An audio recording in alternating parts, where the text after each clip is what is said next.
In this video, we are checking out the new DJI Nano, this tiny action camera, looking at the good, the bad, and should you actually buy it? So who remembers the DJI Action 2? Well, now we have a new upgraded version in the DJI Nano. Really similar, a magnetic design. It snaps onto the front, a screen on the bottom, camera on the top. Really similar, but remember the Action 2? That overheated a lot. So hopefully this now is a lot better. Now DJI have been doing fantastic things, especially with their action cameras like the Action 5 Pro. Now the Nano holds a really unique design that it's much smaller, it's magnetic, and it comes apart. So I would say this is DJI's direct response to the Insta360 Go series. This also has a screen, the camera also comes out, and this is also a great action camera. But I've been testing the DJI Nano for some time, and spec-wise, it is really impressive. Now, firstly, onto the camera. Now, this tiny little action camera really does pack a punch. A 1/1.3 inch sensor, 13.5 stops of dynamic range, can shoot 4K 60 and 4K 120 slow motion. And if you're familiar with the fantastic video quality from the DJI Action 5 Pro, you'd be really pleased to know that the DJI Nano, the video quality, it's pretty much identical. So the camera, you can see, is pretty much thumb sized. So I've mentioned you can film up to 4K 60, which is great. What about color profiles? We have the normal color profile. This is basically like auto, where everything is done for you. So these examples on the screen now, these are done in the normal color profile. So all the color grading is done for you. This is going to be the best one for beginners, albeit this is going to be more sharp and contrasty than what you could do if you use the next color profile, which is D-Log M. So if you're familiar with the DJI drones, D-Log M is a fantastic color profile. This is going to protect the highlights and shadows. It's a flat color profile, which you can then color grade. You can put LUTs on there, and you're going to get much more realistic shots using D-Log M. So it's great to see that we have that color profile on this tiny camera, but it gets better. The normal and the D-Log M color profile are also both in 10-bit, which is just insane. But also, they have learnt from the Osmo 360, because on that camera you could also shoot in D-Log M and normal in 10-bit color profile, but it was all in 10-bit. Now, with a camera this small, overheating is clearly going to be a consideration. So when you're shooting in normal color profile, you have the option to shoot in 8-bit. That's going to reduce the actual heat, the temperature of this camera. So if you're filming for long periods of time in hot climates, 8-bit normal color profile is going to be the better choice. But just the ability that we have 4K 60 up to 4K 120 slow motion, D-Log M, normal color profile, and 10-bit in a camera this small. So on a trip, I took this camera with me on this stunning island where I was able to capture some great shots on this boat, exploring the island, and it wasn't a hassle in any way taking this around with me. Put this in your pocket or attach it to one of the mounts, which I'll show you in a second. But I also got some paid actors as well, where I was able to test out the close focus and attention to detail. And I'm sure you can see that the quality that you're getting from this tiny camera. Now this is all shooting in the D-Log M color profile in 10-bit. I can then add my own LUTs onto there to improve that color, but because it's protecting those highlights and shadows, you're going to get a lot more detail. And 10-bit, this captures 1 billion colors, which is a great advantage for something this small. Now, one thing I would say, if you're going to be using the normal color profile for majority of that shooting, you're not too familiar with color grading, then normal is absolutely fine. What I would say is to go into the settings, just like I advise on all the drones as well, and you can go to the sharpness setting and reduce that to -2. Otherwise, out of the gate, DJI are always just making that footage just far too sharp and contrasty. And if you do like tech like this and drone content, I've got a lot more videos coming out really soon as well. Such a busy time of the year. So do me a favor, hit that subscribe button so you don't miss out. And if you like any part of this video, a like would be fantastic. And all YouTube really care about now is that you watch this from the start to the end. So if you can do that, I would really appreciate it. Now, just like the Insta360 Ultra, where the camera magnetically comes apart, and the same with the DJI Nano. So it has two clips on the side of it. You push those in and it will magnetically come apart from the screen. Well, not the screen. DJI call this a multifunctional vision dock. We'll call it a screen for the sake of this video. And the screen on here is a 1.96 inch OLED display, and you can attach this camera to the screen in two different ways. So you can have it like this, where you have the camera at the top and the screen at the bottom. This is going to be great if you're vlogging so you can see yourself. Or if you want to flip it the other way, you just attach it in reverse. And then now I've got the camera facing you guys and I can see on the screen what I'm filming in front of me. Now I do really like that this camera, not only is it really small, tiny, discreet, perfect if you want to start vlogging and you don't want like to be holding a massive camera and have loads of eyes on you. Something this small, nobody's really going to tell what you're doing whatsoever.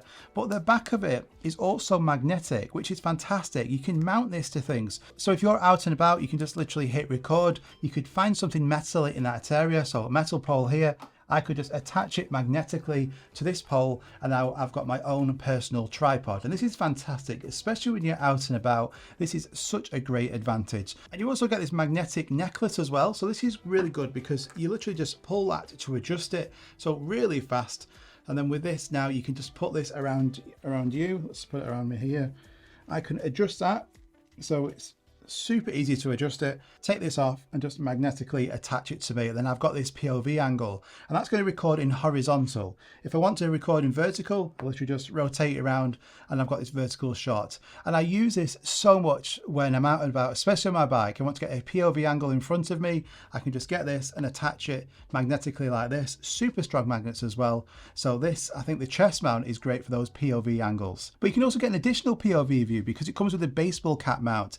I was using this the most, I would say, on this trip. It makes filming super easy. So you attach that mount to your cap, put the camera on it, and because it's magnetic, really fast to do. It also tilts so you can adjust that angle, but because the camera is only 52 grams, you can barely tell it's there, and you can get really good POV shots like this with super minimal effort. But what I also really do like is that this multifunctional vision dock, the screen, this becomes a wireless monitor. So I've got the camera mounted to me here. Now I can see on this screen exactly what this camera can see. And it's the same if I've got it mounted to my hat.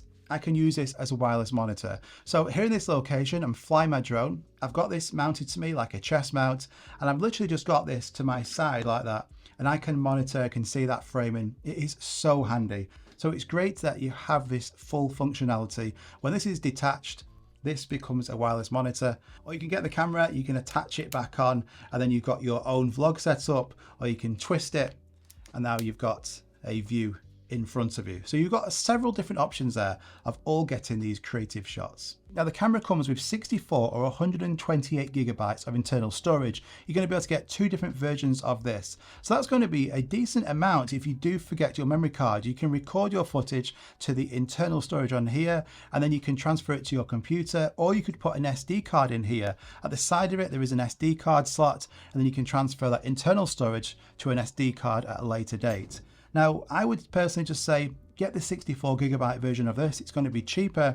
And then what I would do is I just have a 256 gigabyte SD card and I just keep that in there. Now, battery life, when you're filming on just this camera, you're going to get 90 minutes of battery life. And when you attach it to the multifunctional vision dock and you hit record, you're going to get 200 minutes of recording, but that's in 1080p 24. And I'm certainly not going to record in 1080p, and neither should you. You're buying this camera for the 4K ability. The only time you should be recording in 1080p on this is if your storage is super low and you just need to get that last shot. So those figures, the spec of that, I wouldn't say is accurate. So what I would say is when you're recording in 4K at 30 or 60 FPS, I was getting around about 45 minutes when filming on just this camera. And when I attached it to here and I was just recording it as like an all-in-one camera, I was getting, I would say, just short of 2 hours of battery life. But the great thing is that this does have fast charge. So you can connect this up to a power bank or a fast charger in your location, and you can get to 80% in 20 minutes. So it does charge super fast, just like their other action cameras. Now, one thing I was super concerned about was overheating due to the size of this and the ability that this can recording up to 4K 120. You have D-Log M color profile in here, 10-bit, and let's not forget the old DJI Action 2, that like it overheated all the time, didn't it?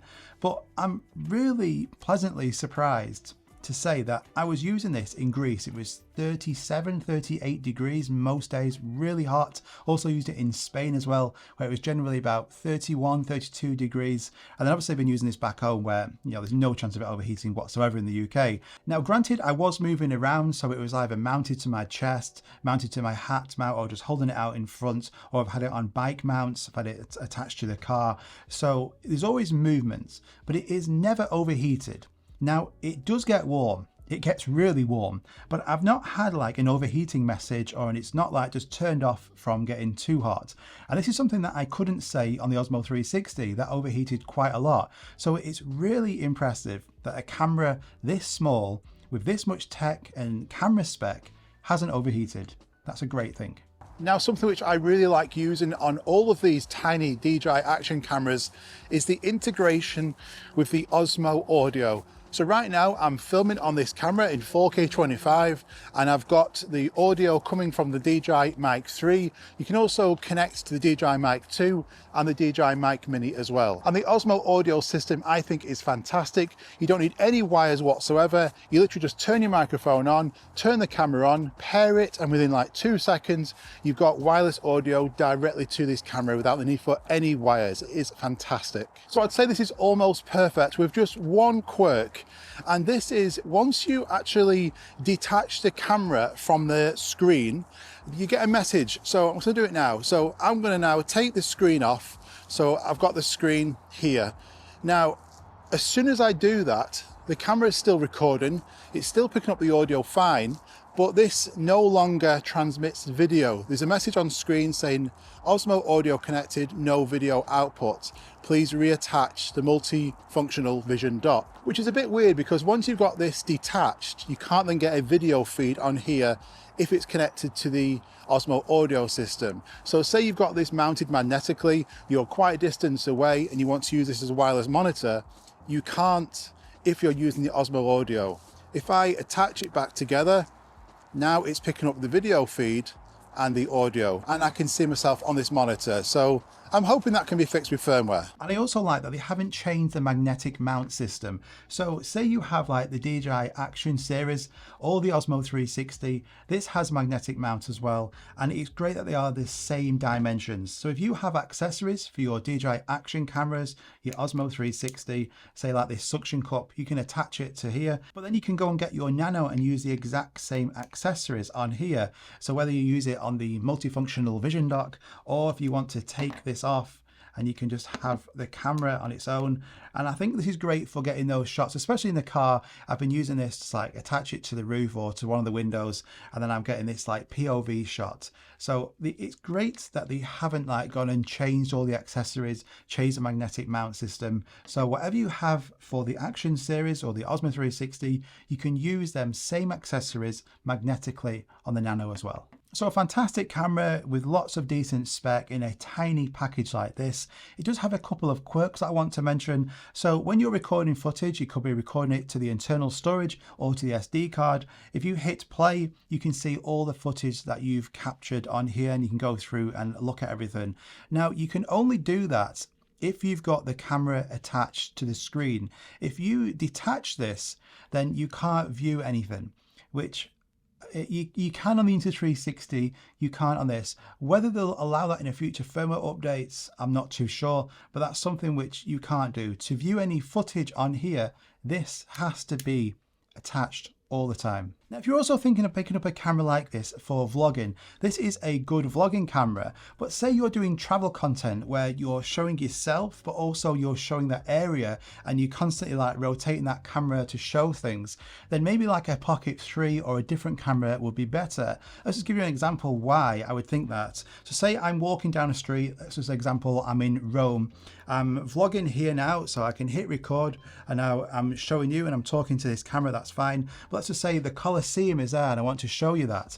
I couldn't just quickly rotate that camera around because I can't see anything. That would be my view. I would constantly have to get the camera, detach it, attach it that way, and then I can see the framing and the camera is pointing to where I want.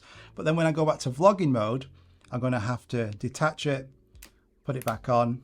So now I can see the framing of me. Now on my trip, I was using this in the swimming pool and the sea quite often. So is the Osmo Nano waterproof? Well, just like the Insta360 Ultra, kind of. So the Osmo Nano camera, this is waterproof down to 10 meters. So you can get this wet, you can take this underwater, you can take this in the sea to 10 meters of depth. I think they're going to be coming out with like an additional dive case if you want to go diving with this. But the issue comes with the multifunctional vision dock. This is only splash proof. So you can't take this in the water. You can get it wet, like a little bit of rain, but they don't advise taking this in a swimming pool or certainly the sea. I just think the pins on here will just become knackered really quick. So you have to keep this back on land, which means every time you go in the water, swimming pool, you can just take this, which isn't fantastic. It means you can't see what you're filming, and also the battery life is going to be worse on here. But this is the exact same on the Insta360 as well, and that was my critique of that. I wish there was waterproof. Just like taking like the DJI Action 5 Pro, you can take this whole camera in the water and not worry about it getting wet whatsoever. On this, you can only take that in the water down to 10 meters. And if you take this, it's literally splash proof, rain proof. You can't take this in the water. But I'd say overall for an action camera, especially a tiny action camera like this, where you want to get these POV shots, be super discreet, minimal, but it doesn't lack in camera quality. 13.5 shots of dynamic range. I would say the video quality on here has been its biggest advantage. It's just like having, say, like a Mini 4 Pro, and you've got that main camera, but in a tiny action camera like this. So I'll put the prices on the screen for the DJI Nano. It's going to come in two versions, like I mentioned, the 64GB and the 128GB. Me personally, I would get the cheaper one and then just go and get a SD card and just put that inside of it. And that's just going to be better overall. But what do you think about this DJI Nano? Is this something that you would pick up? Are you interested in this? Have you got any further questions on it? Let me know in the comments down below. I'll try and feed back to as many of you as I can. Thank you so much for watching. I've got more videos coming really soon, so don't forget to hit that subscribe button. Hit the like button if you enjoyed this, and I'll see you guys on the next one.